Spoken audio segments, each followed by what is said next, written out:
संसद के मौजूदा शीतकालीन सत्र में तीनों कृषि कानून भले ही वापस ले लिए गए हैं, मगर किसानों से जुड़े मुद्दे पर विपक्ष अब भी सरकार को घेर रहा है और किसानों के हक के लिए अपनी आवाज उठा रहा है। उसी कड़ी में आंदोलन की शुरुआत से किसानों का समर्थन कर रहे कांग्रेस सांसद राहुल गांधी ने मंगलवार यानी आज तीनों कृषि कानूनों को लेकर किसान आंदोलन के दौरान मारे गए किसानों को मुआवजा देने के मुद्दे पर लोकसभा में स्थगन प्रस्ताव का नोटिस दिया और चर्चा की मांग की। तो लोकसभा में क्या बोले राहुल, देखेंगे खास रिपोर्ट।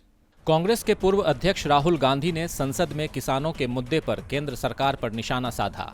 लोकसभा में राहुल गांधी ने किसानों का मुद्दा उठाते हुए मांग की है कि कृषि कानूनों के खिलाफ आंदोलन के दौरान मारे गए किसानों को मुआवजा दिया जाए। लोकसभा में इस मुद्दे पर चर्चा करने के लिए वायनाड के सांसद राहुल गांधी ने लोकसभा के महासचिव को लिखा कि मैं तत्काल महत्व के एक निश्चित मामले पर चर्चा के उद्देश्य से स्थगन प्रस्ताव का नोटिस देता हूं।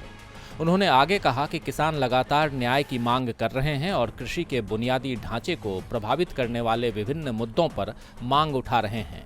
राहुल गांधी ने लोकसभा में कहा, तो ये जो प्रधानमंत्री ने माफी मांगी है और जो आपकी सरकार कह रही है कि ये कोई भी किसान शहीद नहीं हुआ है या उनके नाम आपके पास नहीं है, तो ये नाम यहां है और मैं चाहता हूं, ये देख लीजिए, मैं चाहता हूं कि जो इनका हक है और जो प्रधानमंत्री ने कहा है, जो माफी मांगी है, उनका हक पूरा होना चाहिए और उनको कॉम्पेंसेशन और रोजगार मिलना चाहिए।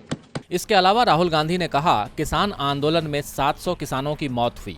पीएम मोदी ने देश और किसानों से माफी मांगी। उन्होंने अपनी गलती स्वीकार की, लेकिन कृषि मंत्री नरेंद्र सिंह तोमर से जब पूछा गया कि आंदोलन में कितने किसानों की मौत हुई तो उन्होंने कहा कोई डेटा नहीं है।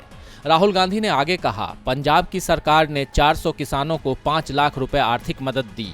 152 किसानों के परिजनों को रोजगार दिया गया। हरियाणा में 70 किसानों की इस दौरान मौत हुई है। ये भी रिपोर्ट मैं दे दूंगा। इससे पहले राहुल गांधी ने प्रेस कॉन्फ्रेंस कर मुआवजा देने की बात की थी और आज लोकसभा में भी उन्होंने ये मुद्दा उठाया। राहुल गांधी के अलावा किसान भी सरकार को जान गंवाने वाले किसानों के नाम की लिस्ट सौंप चुके हैं, जिसके बाद सरकार घिर गई है। तो अब देखना होगा कि सरकार मुआवजा देने को राजी होती है या फिर कोई नई कहानी गढ़ती है। डीबी लाइव की रिपोर्ट।